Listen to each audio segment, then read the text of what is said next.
On our newscast tonight, a bonanza or Glücksfall, as it's called in German, that was the word of choice by German Chancellor Angela Merkel on Korea's reunification. We have more on President Park's visit to Germany.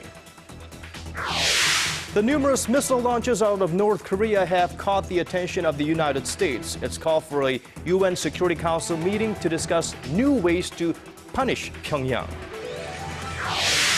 To act as the afterburner of Park administration's economic innovation plan, the government is speeding up its deregulatory reforms. We have these and more coming up on Early Edition at 6.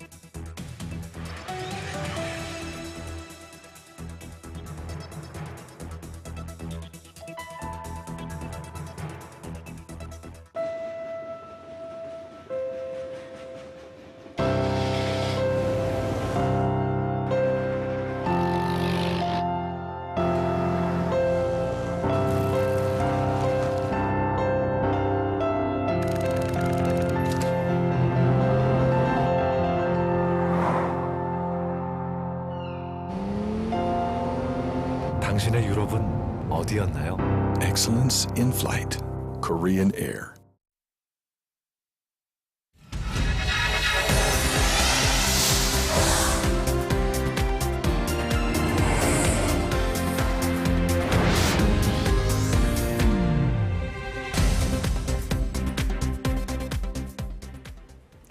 It is 5 a.m. in Washington, 10 in Berlin, and 6 on a Thursday evening here in Seoul. Welcome to Early Edition at 6. I'm Moon Kwon-young. And I'm Daniel Che. Thank you for joining us.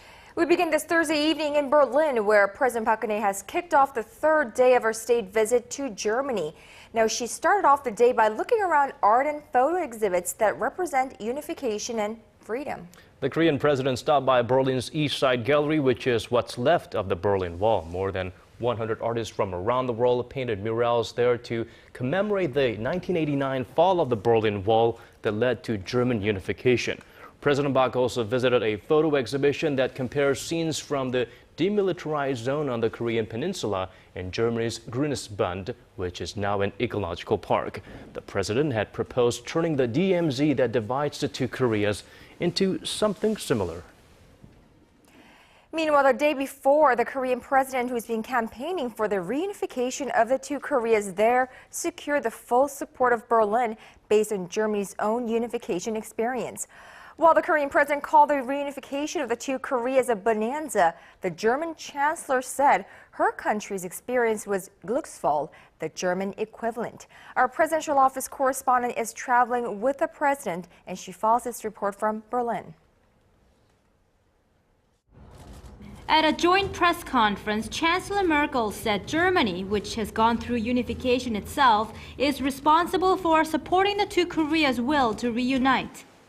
And President Park and the German Chancellor agreed to set up a cooperative system to prepare the Korean peninsula for social and economic unity. 독일이 갖고 있는 통일에 대한 어떤 경험, 또 지식 이런 것을 참고로 해서 우리 한반도에서도 평화 통일을 이루기 위해서 어떤 준비를 해야 할까 하는 것을 여러 가지로 구체화해 나가고자 합니다. When asked about President Park's recent description of reunification on the Korean peninsula as a bonanza, Merkel said Germany's unification was indeed a bonanza. Coming from the communist East herself, Merkel said she witnessed the lives of more than 17 million East Germans change for the better after the fall of the Berlin Wall. A lot of economic support will be necessary in connection with a reunification. The second thing is that people should be prepared to get to know very different biographies.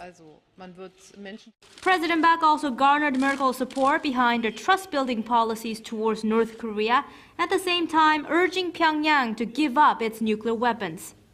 On the economic front, the two leaders agreed to expand cooperation between the two sides' small and mid-sized firms in vocational training and science and technology.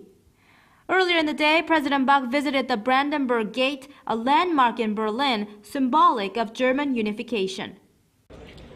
Behind me is the Brandenburg Gate, which President Park visited earlier on this Wednesday. She'll continue with her reunification campaign here in Germany this week by meeting with former officials who are at the center of German unification and by laying out her reunification policies during a speech in Dresden. Choi Yusan, Arirang News, Berlin. The international community's latest reaction to Pyongyang's misdemeanor. UN Security Council meeting will be held to seek ways to punish North Korea for its latest ballistic missile firings. U.S. Congress will also consider North Korea sanctions legislation in May. Our Hwang Ji-hye has the details.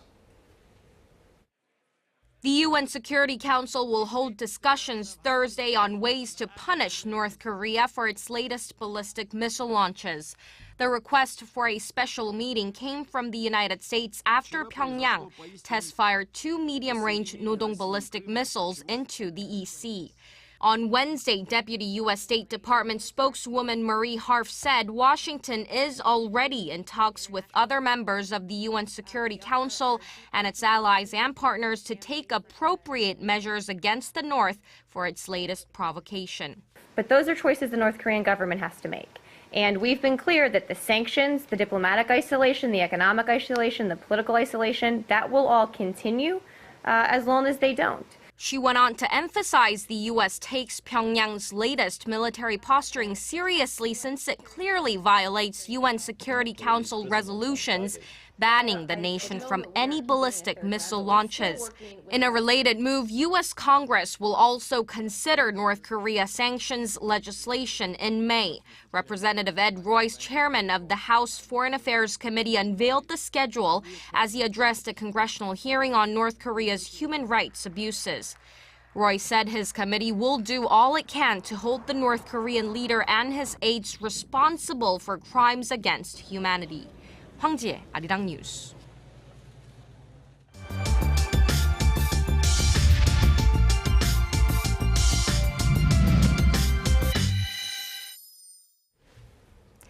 As the nation was mourning the loss of 46 South Korean sailors on the 4th anniversary of North Korea's torpedoing of South Korean warship Cheonan, Pyongyang was test-firing 2 mid-range ballistic missiles into the East Sea.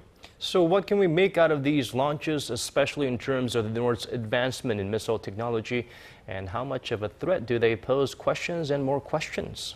Right, joining us live in the studio to give us some perspective and answers to those questions is Dr. Kim Chul-woo, senior researcher at the Korea Institute for Defense Analyses. Dr. Kim, it's great to have you back with us. Thanks for having me. All right, so let's talk about the mid-range missiles that was launched by North Korea yesterday. It was on the day of a rare trilateral summit between Seoul, Washington, and Tokyo. It was the 3rd time that the North test-fired such a Nodong missile, and the first time in 5 years. Could you explain to us what the key characteristics of the Nodong missiles are and why they pose a greater threat than others? It's a very complicated question, but this time, the Nodong missile fired not from the Wonsan area, eastern side of the North Korea's fixed location. It's from the Seokjeon, it's just nearby the Pyongyang, just north of Pyongyang, which means it's fired from mobile launchers rather than fixed location like a Dongchangni or Wonsan traditional, Musudan, or those are fixed locations. Which means it's very hard to detect or have an early warning response for the defending side. So North Koreans are trying to intimidate the defending side, and in the middle of night, 2:35 in the morning. Right. Which means they can fire anywhere they want to fire. So they have at least more than 200 so-called TEL, transportable and erectable and launchers. So they can show off their movability without any preparation. That's the one big characteristic of this time Nodong firing. Second of all, in terms of range, it can reach up to the 1,300 kilometers. But this time they reduced down the range to just 650 kilometers. Just nearby the Japan's Cadiz, aerospace advantage zone area. So they control the range, which means they show up their capability to control the range. Furthermore, the United States or the international community more concerned about whether it's nuclear capable, nuclear payload is possible or not. Have they succeeded in the miniaturization of the nuclear warhead? It's not clear yet. So it's a gray area. So unlike the almost 80-something fireworking demonstration over the 2 months, and this Nodong is ballistic missile.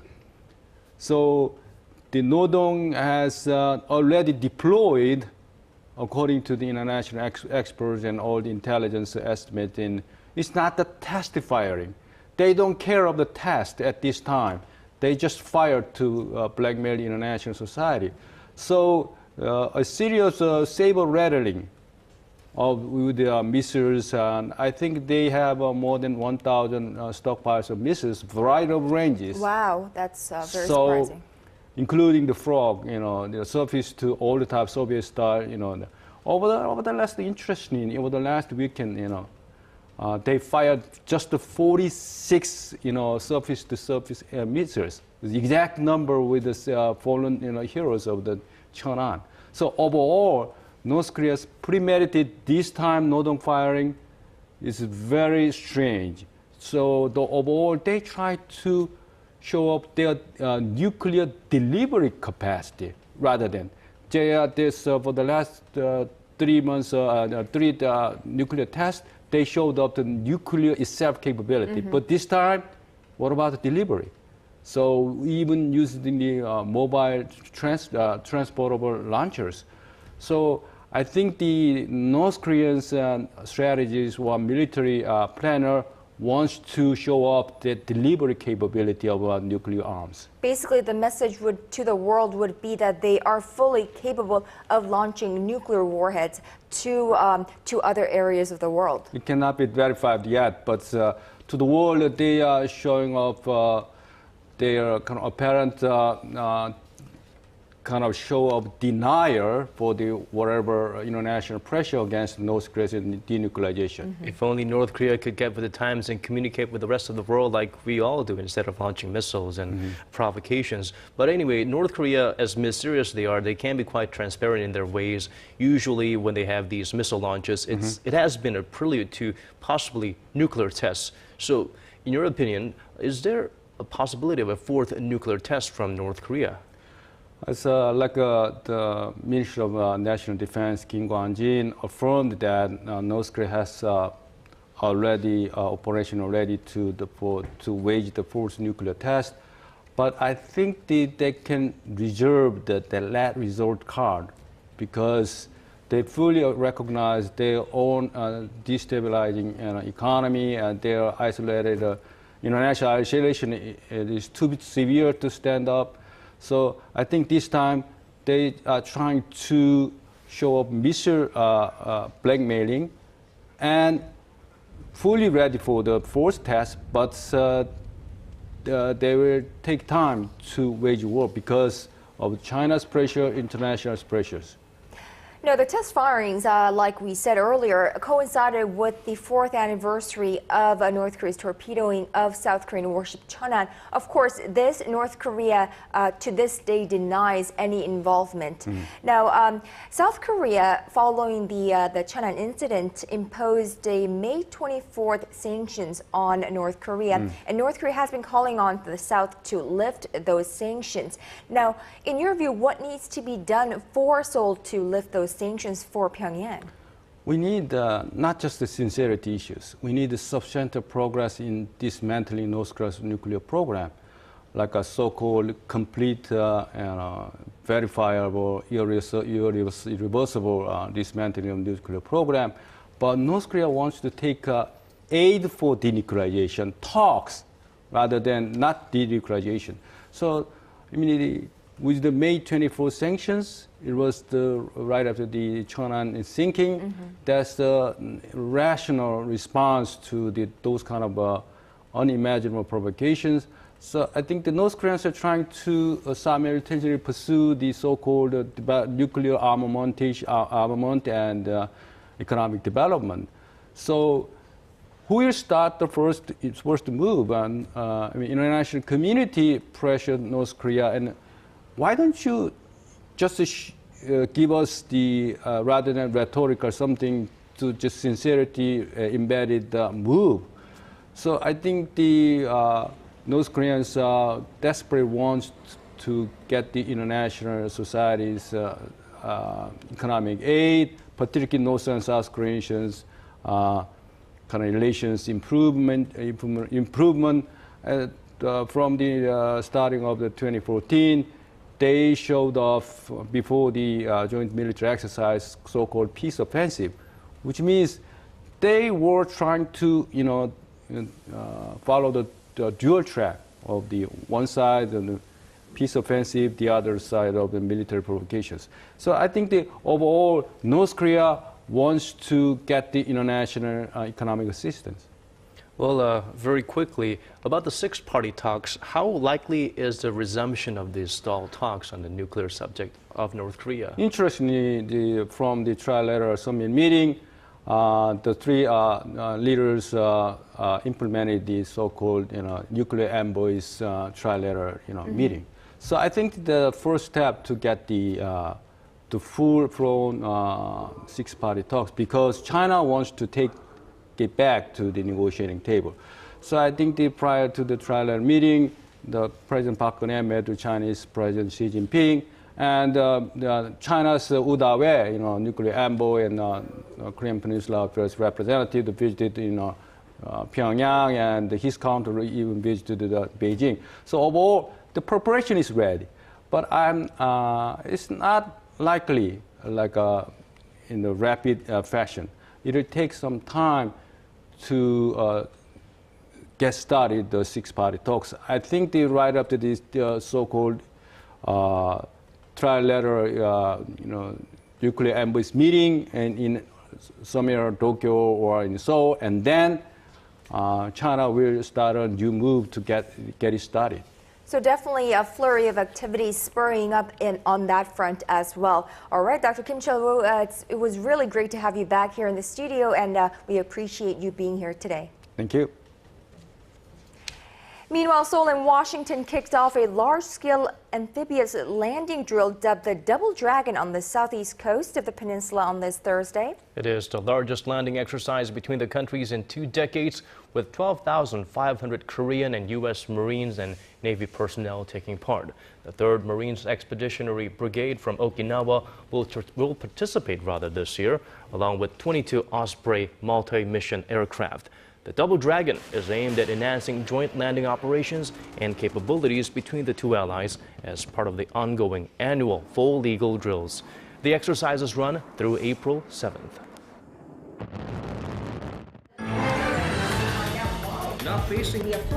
We're all destroyed. Digging deeper, getting to the bottom of stories that impact your life. Talking with you on air and online. Connecting you with experts on the world's most pressing issues. News and current affairs at its best with Moon Gon-young and Daniel Che on Early Edition at 6. Proposal for talks on holding regular reunions for families separated by the Korean War. The Korean government is wasting no time in its push to cut out the red tape it says is slowing down economic growth. The Deputy Prime Minister convened a meeting this morning and picked out dozens of regulations that will either be amended or abolished completely in the coming months. Our Kim Ji-yeon reports. The government is speeding up its deregulatory reforms. Finance Minister Hyun Oh-seok presided over the first ministerial-level meeting on the matter Thursday to inspect, evaluate, and come up with follow-up measures to President Park Geun-hye's 3-year economic innovation plan. They started with the recommendations proposed during working-level talks held earlier this week and pinpointed 52 regulations that could be improved, including one that would ultimately allow for the operation of food trucks. Hyun said 41 of the regulations can be addressed immediately, with 27 of them to be amended in the first half of this year. Regulations that could be amended by administrative or in-house measures should be completed and ready to take effect by April. Regulations that require legislative amendments, let's get them done by the end of June. For the operation of food trucks, the government will allow trucks with a loading capacity of at least 0.5 square meters. The food trucks will be able to do business in amusement and theme parks in the latter half of this year. The ministry says it is working with the Transport Ministry to cut regulations on the tuning of automobiles as well, so long as it does not affect passenger safety. The aim there is to promote the use of vehicles for leisure purposes, such as camping cars and caravans, and boost the country's auto components industry. A task force will be launched to find ways to promote the country's service sector, particularly in the finance, education, medical, broadcasting, and tourism areas. The Korea Society for Regulatory Studies estimates that around 200,000 new jobs will be created through deregulation in the medical and education sectors alone. The ministry is also going to be gathering opinions and recommendations from the public on economic innovation through a portal site. Kim Ji-yeon, Arirang News. Well, thanks to this deregulation drive, shopping online is about to get easier here in Korea. Industry insiders say the government is looking into ways to complement the safety of online shopping without the use of electronic banking certificates so that people won't need to jump through hoops to make purchases.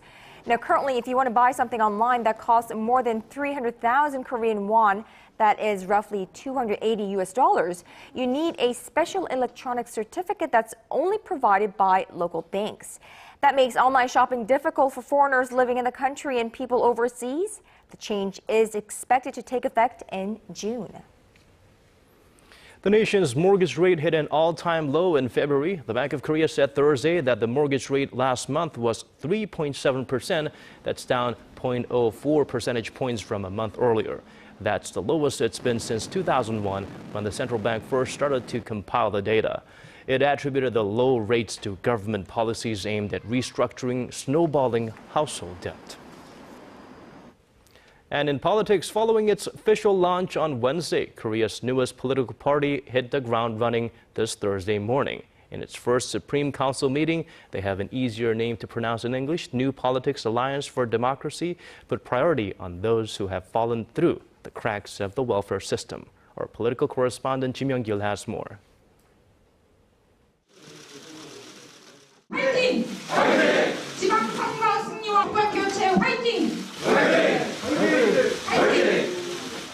The New Politics Alliance for Democracy Party set sail this Thursday with the opening of its first Supreme Council meeting. The new opposition party's co-leaders Kim Han-gil and An Chol-soo said their focus is on the people. Our new alliance top priority will be enhancing the people's livelihoods. Our first lawmaking activities will be devoted to revising 3 existing welfare bills. The proposed amendments to the 3 bills focus on reaching those most in need of financial help. If the revisions are passed, local governments will be able to assist people who are in need of urgent financial aid, with a particular emphasis on families who are having a hard time paying their water, electricity, and medical bills. If our first revised welfare bill gets passed, some 1 million desperate families who are in need of financial help will receive it from the government. The ruling Saenuri Party congratulated the newly unified opposition party, but with conditions attached. We're keeping a close eye on the new party's pledge for strong national security and an innovative and growing economy. We'll have to wait and see how well those pledges are carried out. Despite the new party's liberal base, it has vowed to adopt what they call conservative values. As for the June 4th local elections, Kim Han-an said that the New Politics Alliance for Democracy will not engage in a nomination process, saying it acts as a breeding ground for bribery and corruption. Kim Young-gil, Arirang News.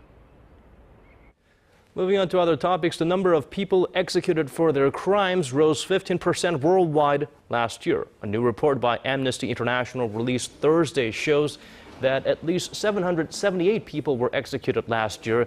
That's an increase of about 100 from 2012. The organization says the actual number might be higher because it does not include the thousands of executions that secretly take place in countries like China. Amnesty mostly attributes the rise to an increase in executions in countries like Iran, Iraq, and Saudi Arabia.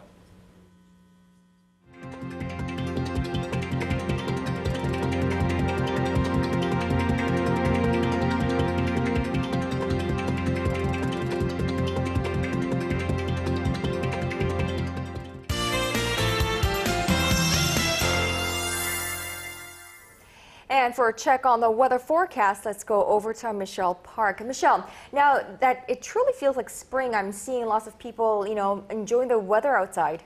That's right, but with spring comes pollen, which can be a problem for some people. So how can we stave off the effects? Well, for starters, wear a mask outdoors and wash your hands often. Also, you can check out the pollen concentration level by going into www.kma.go.kr. As for the forecast, tomorrow is going to be another warm day and mostly sunny. However, we are expecting some nationwide rain over the weekend. Now going over to our temperature readings. Seoul tops out at 9 degrees in the morning and gets up to 24 in the afternoon. Meanwhile, the southern cities such as Daegu and Busan will peak up to 25 and 19 degrees. Now moving over to other regions, Jeju Island can expect it up to 21 degrees. Dokdo peaks up to 18 while Mankumgang tops out at 15. Well, that's all for now. I'm Michelle Park and have a wonderful evening. Thank you for that, Michelle. And that brings us to the end of our newscast. Thank you for watching. For our viewers in Korea, have a wonderful rest of the evening. And a great start of the day to those of you in other parts of the world. This has been Daniel Che. And I'm Moon Geun-young. We hope to see you right back here same time tomorrow. Bye-bye.